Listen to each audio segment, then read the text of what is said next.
Ahí estamos. Hola, buenas tardes. Bueno, estamos con Fabricio para trabajar sobre la temática de la Ley Nacional de Salud Mental, que esta ley es lo que organiza los servicios de salud mental o debería organizar los servicios de salud mental y el sistema de atención en salud mental dentro del territorio de la República Argentina. Les vamos a contar un poquito, vamos a hacer una introducción del tema de la ley, de dónde surge. Seguramente todos ustedes o muchos ya la conocen porque ya la han trabajado en otros en otras cátedras, pero en nuestra cátedra, que como les explicábamos en la clase, en la primera clase que grabamos, eh, propone analizar los espacios de gestión de los servicios de salud mental en la atención a las personas con padecimiento mental severo.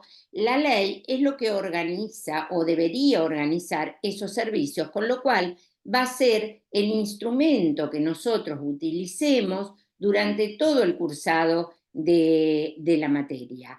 Entonces, con esto queremos plantearles la necesidad de conocer e interpretar los distintos aspectos que tiene esta ley.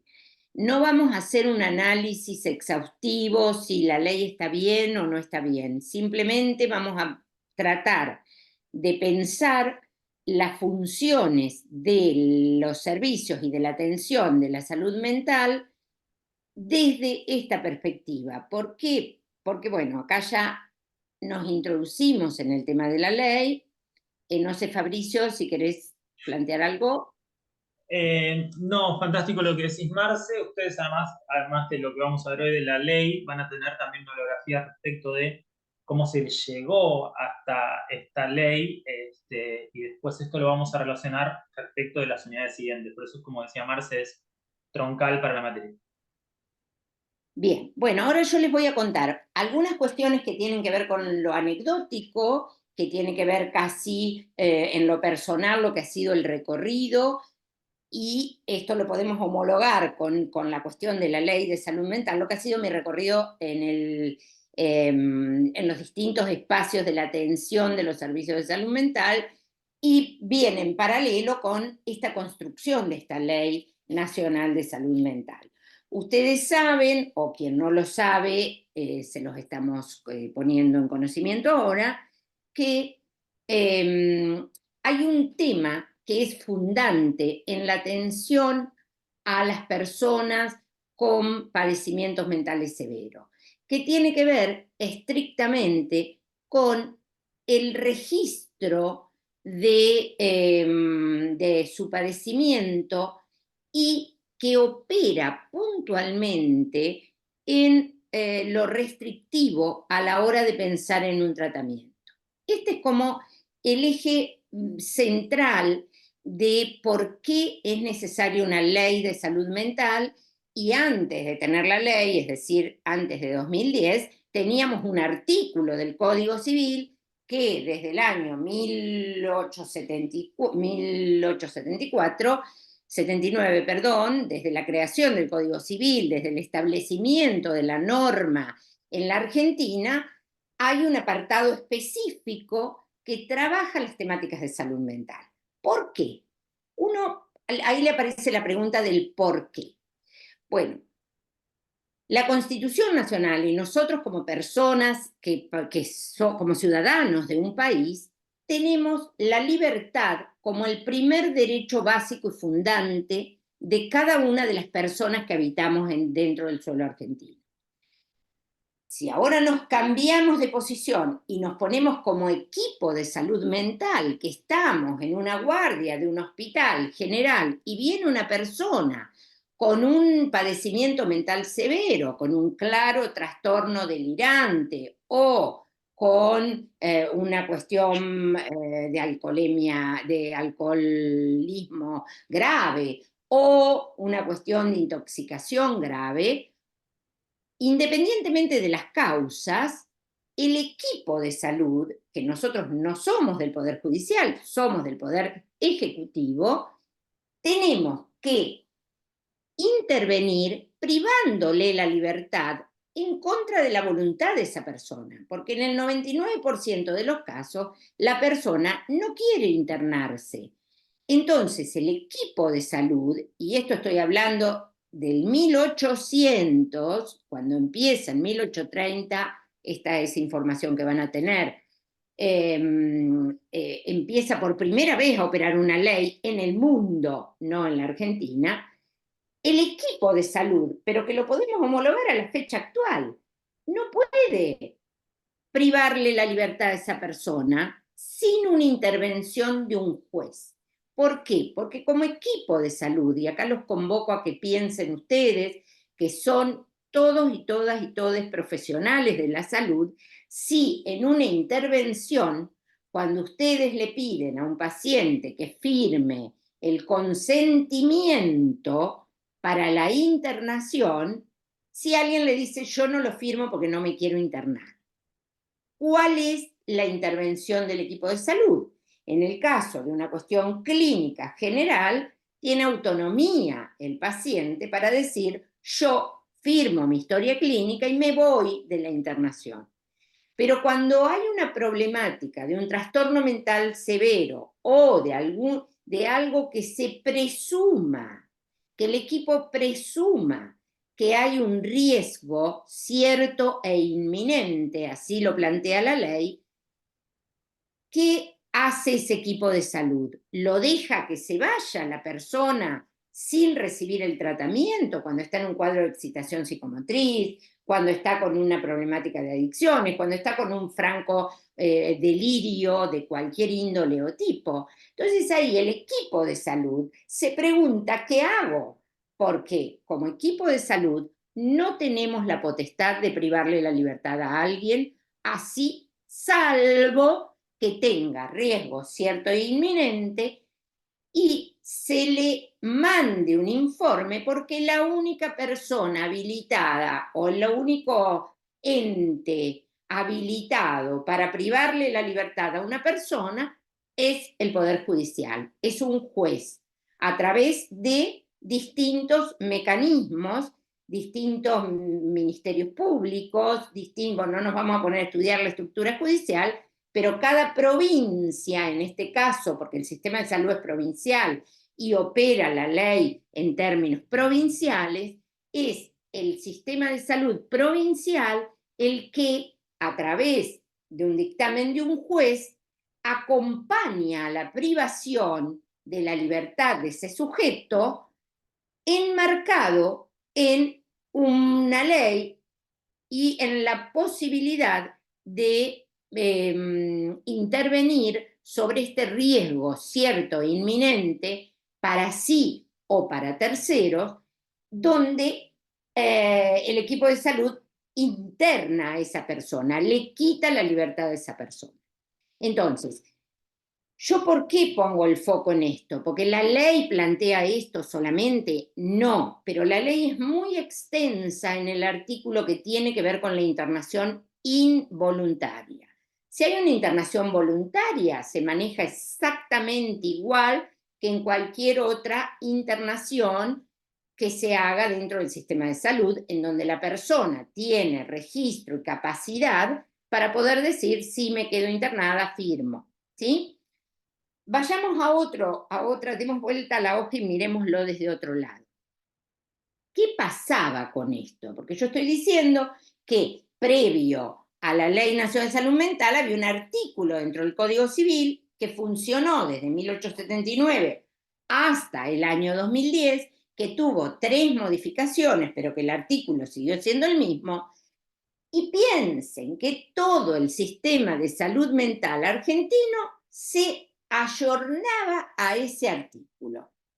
Que ese artículo en su momento fue creado por Vélez Sarsfield y fue reivindicativo para las personas con padecimiento mental, porque Vélez Sarsfield, ustedes saben, que planteó patria y propiedad, es un código civil liberal el que nosotros tenemos. Entonces, lo que se registró en ese momento era que las personas con padecimiento mental severo quedaban excluidas de las herencias familiares.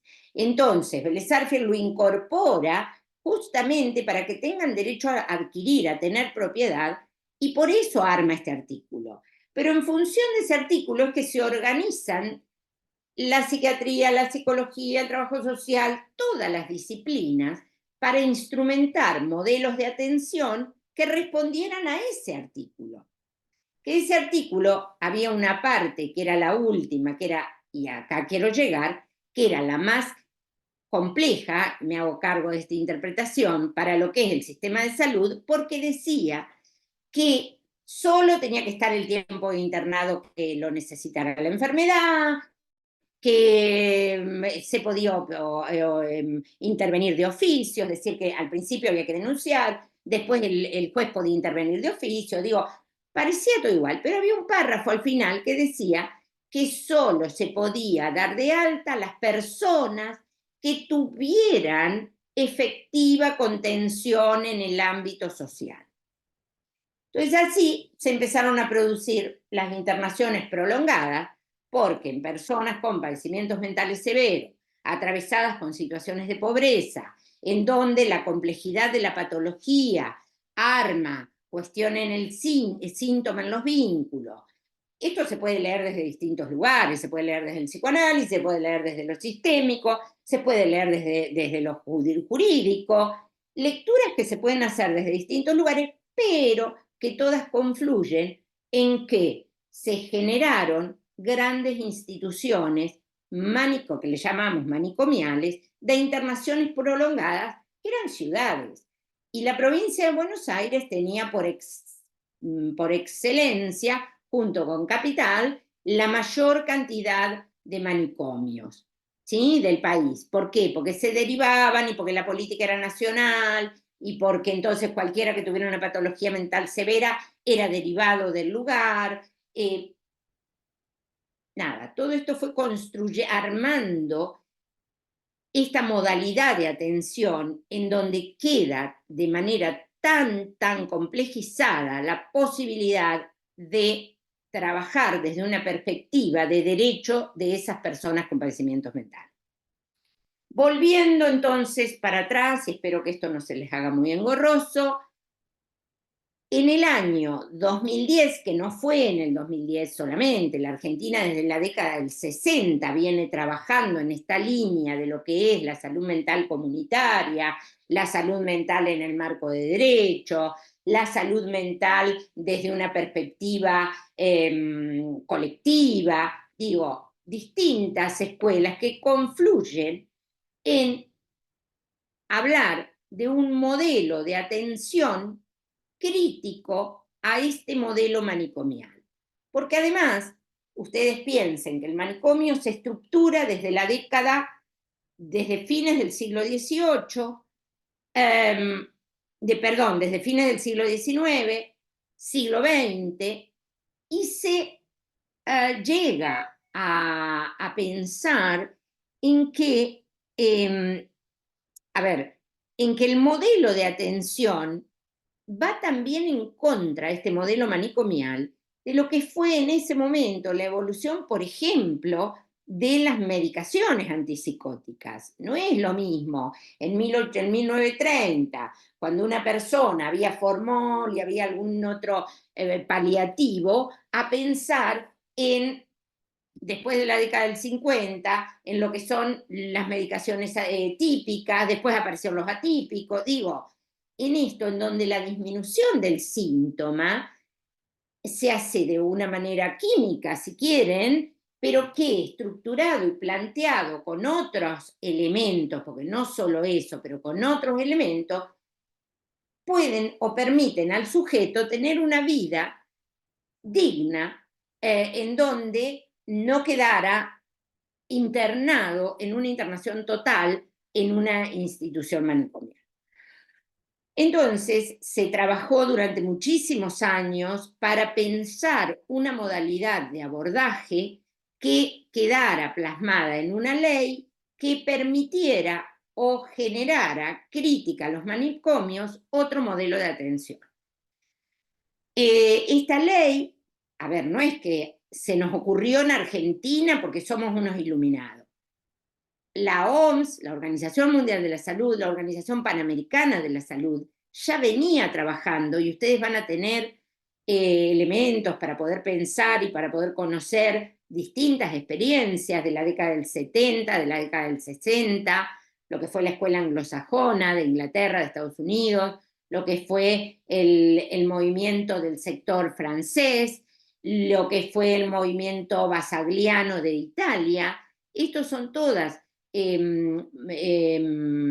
modalidades de abordajes a las problemáticas de salud mental severo con una perspectiva diferente, ¿sí?, a la exclusión en los manicomios y la única modalidad, la internación.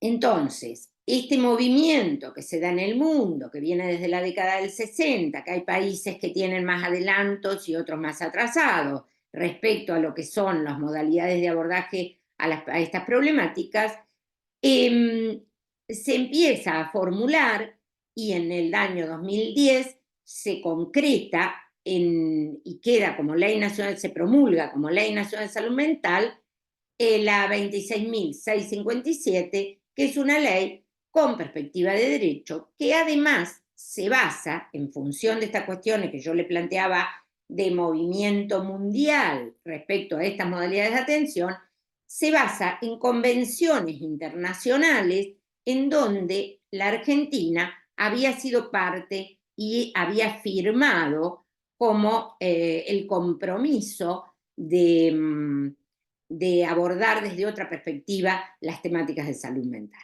La primera de la que ustedes conocen y están cansados, y hay gente que se les recuerda y se les recuerda, lo que fue Alma Ata, que es el inicio desde una convención internacional de la perspectiva de la salud general desde el primer nivel de atención. Y, digamos, en analogía con lo que es Alma Ata, nosotros tenemos Caracas. La Convención de Caracas es una reunión internacional, también propuesta por la Organización Mundial de la Salud, en donde los países se juntan para generar un acuerdo y poner sobre tabla, sobre la mesa, esto en donde se plantea el final de los manicomios como abordaje a las problemáticas de salud mental. Por tratarse de instituciones inhumanas, o sea, como que ahí en América, porque esto es Caracas, Venezuela, se hace el primer acuerdo internacional que la Argentina lo firma. Junto con eso, después tenemos las 100 reglas de Brasilia, que es otra convención internacional, en donde se plantea que no toda la gente accede a derechos, sino que la gente que tiene determinadas problemáticas, la ley no le llega de la misma manera.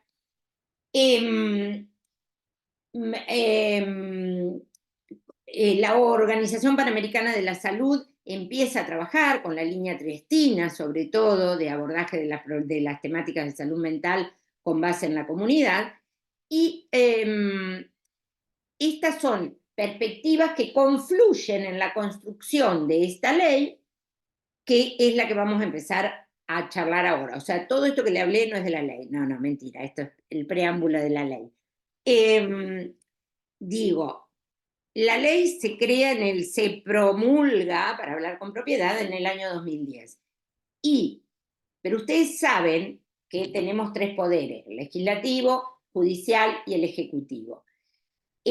La ley se arma dentro del poder legislativo. Los legisladores escriben, ahora que estamos con esto del DNU y de la ley ómnibus y qué sé yo, repensemos esto, pero en la perspectiva de la salud mental, los legisladores, tanto en la Cámara de Diputados, después pasa a Cámara de Senadores, aprueban esta ley para establecer la modalidad de atención de las personas con padecimiento mental severo en la Argentina.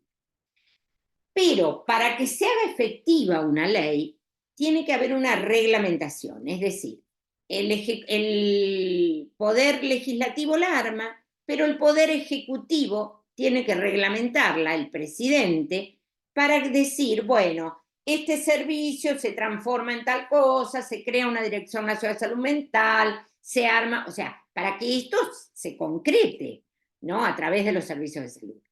Esto recién se da este decreto reglamentario en el año 2013. Las razones por las que lleva 3 años esto es justamente por la pugna y los diferentes grupos opositores que hubieron que llevar adelante, que negociar para llevar adelante este aspecto reglamentario. Y otro elemento que al día de hoy podemos decir, y me autorizo a decir, que falta bastante todavía, que es la cuestión presupuestaria. Nosotros no estamos diciendo que esta ley se va a llevar adelante de la misma manera que se llevan adelante la política manicomial, porque la política manicomial también se enlaza con una modalidad de economía en los recursos económicos, en los recursos concretos, económicos, ¿no? O como una disminución en los recursos económicos. Digo, son grandes salas que con poco personal, que los tienen con poca alimentación, digo, todo esto hace que se atienda con mucho menos gente que lo que se necesita para trabajar en la salud mental comunitaria. Bueno, vamos más adelante, Fabricio, ahora vamos a empezar a mirar un poquito acá, parate en los capítulos para que lo puedan entender. Nosotros no vamos a tomar la ley por artículos y le vamos a decir, ¿en qué artículo dice tal o cual cosa? De ninguna manera. Por eso es importante leerlos, que es lo que le proponemos nosotros, a partir de capítulos. Derechos y garantías tiene que ver con todo esto, un poco este preámbulo que yo hice y que les va a hablar de, bueno, cuál es la perspectiva desde donde se piensa la atención a la salud mental. La definición es con qué definición, cómo nombramos nosotros a la salud mental. ¿Qué la nombramos? ¿Como ausencia de patología? ¿Cómo la nombramos? Bueno, la definición es un capítulo que nosotros lo trabajamos profundamente, porque es como pensar, no, es pensar desde qué paradigma se está planteando la Ley Nacional de Salud Mental. Si lo pensamos desde un paradigma de ausencia de enfermedad, si lo pensamos desde un paradigma deficitario, si lo pensamos desde un paradigma tutelar o si lo pensamos desde un paradigma de derecho. El tercer capítulo es donde se aplica la ley. ¿Para quién tiene que aplicar la ley? Bueno, la ley es a nivel nacional, es todo el territorio nacional. ¿Qué pasa en la provincia de Buenos Aires? Bueno, en la provincia de Buenos Aires depende el nivel de atención, se hará cargo el municipio del primer nivel de atención y todo lo que le impacte, segundo nivel de atención la provincia, digo, esta depende de cada una de las provincias cuál es el desarrollo y el abordaje que se haga de la salud mental. El cuarto capítulo es qué derechos le asisten, según esta ley, a las personas con padecimientos mentales. En el quinto es las modalidades de abordaje que propone esta ley, ¿no? ¿Qué dice? ¿Qué tiene que tener el sistema de salud? ¿Que con las salas de internación ya está? ¿Tiene que haber guardia en todos lados? ¿Dónde tiene que haber guardias? ¿Cómo se trabaja cuando la persona ya está compensada de su cuadro psicopatológico? ¿Y cómo se plantea? ¿Dónde va a vivir? ¿De qué manera se lo va a asistir? Bien. El capítulo sexto habla del equipo interdisciplinario. Esto significa que la ley, en realidad, que desde la perspectiva de la ley se habla de interdisciplina. Piensen que acá ni siquiera se plantea qué disciplinas tienen que atender. Dice directamente el capítulo del equipo interdisciplinario. Después ustedes leerán y revisarán qué quiere decir con esto del equipo interdisciplinario. Este es uno de los puntos más complejos que subieron para llevar la reglamentación de la ley. ¿Y en qué punto estamos? En que, según la Ley Nacional de Salud Mental, cualquier de las disciplinas de abordaje a la salud mental puede ocupar cargos en la gestión de los servicios de salud mental. ¿Sí? Bien, el capítulo 7, bájame un poquito, Fabricio, que quiero ver las páginas, porque esto es muy significativo y prefiero darles estas un poquito más. Ahí está. Bien. Ustedes miren, el capítulo 7, y se los voy a traer acá a colación, porque hay tantas opiniones respecto a la ley de salud mental, diciendo no nos dejan internar, no permite internar. Bueno, el capítulo 7 ocupa 11 páginas. ¿Ven? Del capítulo 1 al 2, 2 páginas, del 2 al 3, 2 páginas. Se los estoy haciendo estoy tomando un índice que nada tiene que ver con la letra. Pero fíjense que hay 11 páginas dedicadas a las internaciones. Esto es para que cuando la lean se den cuenta y piensen que es una ley que no solo permite la internación, garantiza los derechos, garantizando los derechos de la persona, sino que está al detalle y ocupando la mayor cantidad de artículos de toda la Ley Nacional de Salud Mental. ¿Sí? Después vamos a entrar en la temática. Ahora sí, bájame, Fabricio. ¿Por qué hay un capítulo, o por qué les parece a ustedes que hay un capítulo en donde derivaciones? Y acá pensemos en cualquier otra clínica, ¿no?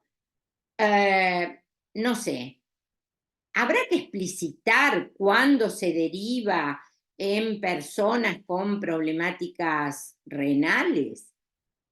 ¿Habrá que explicitar por qué se deriva, cuándo se deriva, no sé, a ver, situaciones de quemaduras graves, ¿no? Que son las que ¿habrá que explicitar cuándo en la pediatría es necesaria la derivación?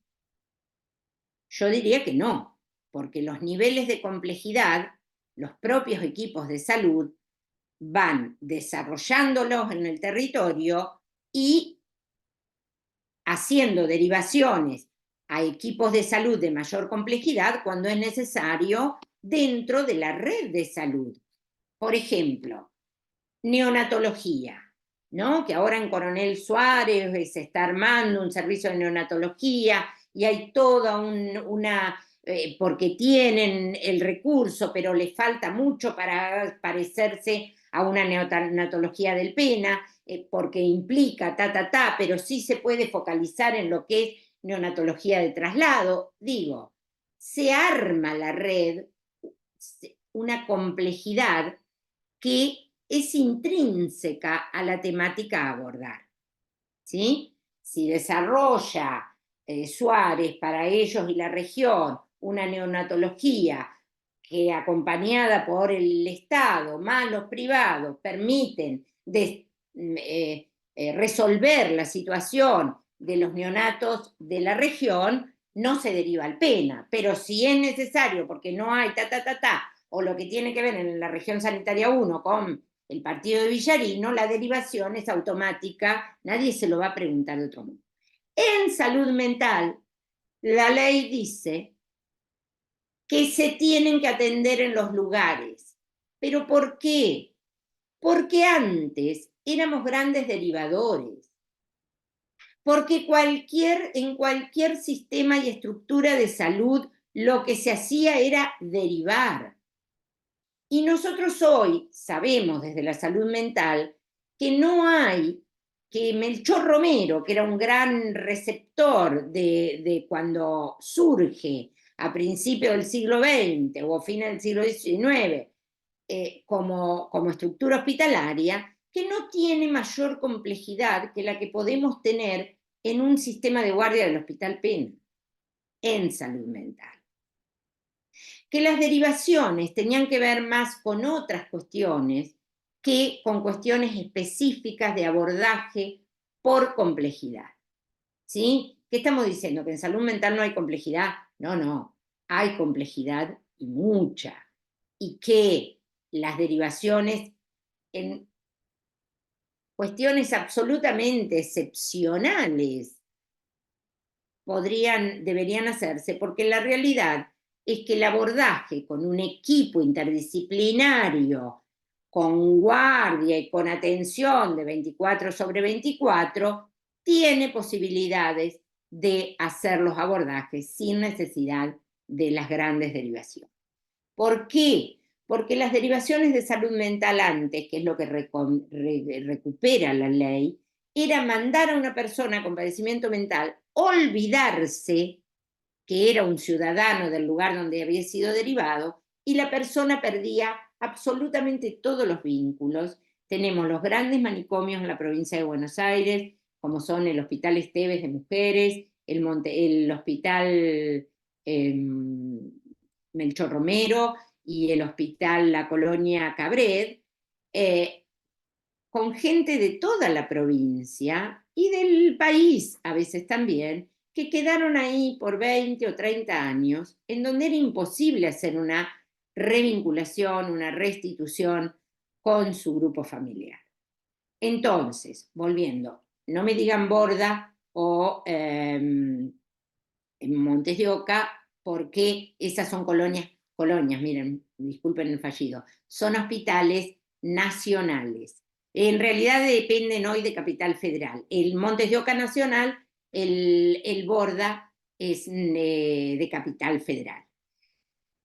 Digo, entonces las derivaciones están muy cuidadas en el marco de esta ley de salud mental, pero que responden a eso. Quizá dentro de un par de años, cuando ya esté legitimado este derecho de la persona con padecimiento mental a ser atendido dentro del ámbito de su territorio, ni hace falta plantear el tema de las derivaciones. Tenemos otras complejidades que tienen que ver con complejidades con el consumo problemático, donde hay por ahí en algunos lugares algún tipo de comunidades terapéuticas, etcétera, etcétera, que por ahí ameritan, porque es un dispositivo que no se tiene en otro lado. Pero en general, en lo que tiene que ver con trastorno mental severo y situaciones de cuadros agudos, lo que propone la ley es la atención en la medida de lo posible dentro de su lugar de residencia. Bien, autoridad de aplicación. ¿Quién es la que tiene que Te aplicar? Sí, corto un perdón. segundito que se nos está por acabar. Armo otro y así seguimos y no cortamos así de sopetón. Dale. Dale, fantástico. Escúchame, Fabricio, Dale, termino los capítulos y ya está. No me voy a poner ¿eh? pero nos quedaban 2 minutos nomás. No, no, no, no, pero sí, sí, 10 minutos más hablo.